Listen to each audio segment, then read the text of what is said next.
Now when you look at my channel, you'll quickly realize that all videos I make are about single player games. And that's why you might think that I didn't really enjoy multiplayer games in the past or haven't had my fun experiences with them. But quite the opposite is actually the truth.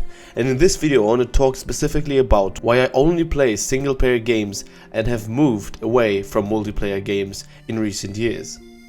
Obviously this is my personal opinion and it might be different for you whether you believe that single player games are better or multiplayer games are better. But to start off, the first point that I have to mention is that I love a good story in a video game. And I have found that single player games can offer immersive storytelling. I mean, if you look at games like Red Dead Redemption 2 or The Witcher 3, stories like these are not really found in multiplayer games. And you know, those stories often lead to a more emotionally engaging and personal gaming experience than you would find in multiplayer games. Another thing that I really love when it comes to single player games is the freedom and pacing you have.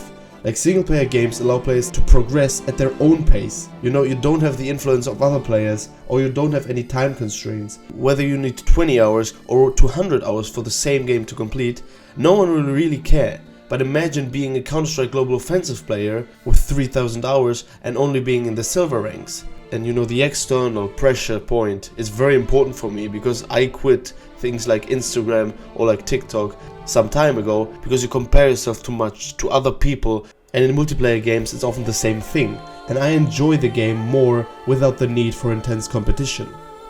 Now moreover, in multiplayer games you obviously depend and rely on other players. Like, let's say Counter-Strike Global Offensive as an example again.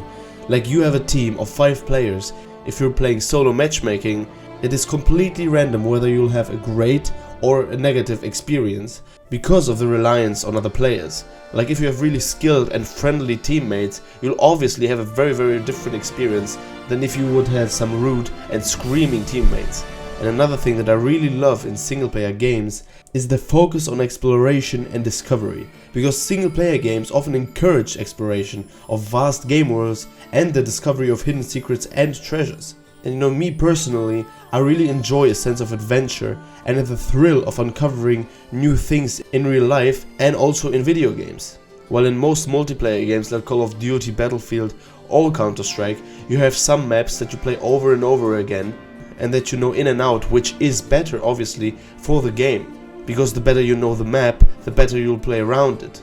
But for me, exploring open worlds is so much fun and I absolutely love the feeling of uncovering new things. Like, for example, last year I was in Venice in Italy, and you know, seeing the important places that I have seen so many times in Assassin's Creed 2 was so incredible and even kind of surreal, and I had so much fun roaming around the city, just uncovering things that I have seen in the video games and compare them to real life. I want you to imagine playing Call of Duty or your online game of choice and thinking about how it feels to have high ping. Like, I don't know if there is a feeling that I hated more than trying to play a game and constantly teleporting myself because my ping was too high. Obviously, if you want to be able to play an online game, you need to have a stable and very good connection. And that's also an advantage that the single player games have, because you can play them offline, which you know can be appealing to those who might not have a stable connection or to those who prefer gaming without the need for online interactions. And you know, it's essential to note that those reasons don't really imply that single player games are inherently better than multiplayer games. Obviously, many players prefer multiplayer games for entirely different reasons, like the social connections, the teamwork, and the thrill of competitive gameplay, and ultimately, the better choice depends on what each individual enjoys, and because of the reasons I just listed, I like single player games more than multiplayer games, and stopped playing multiplayer games almost entirely. And you know, now I'm really interested in your own opinions, because I'm not sure if there are people out there who think the same way as I do. You know, do you prefer single player games or do you like playing multiplayer games more? You can write your reasons and what you like more in the comments down below. But that will be it from me in today's video. I hope you have an amazing day. Bye bye.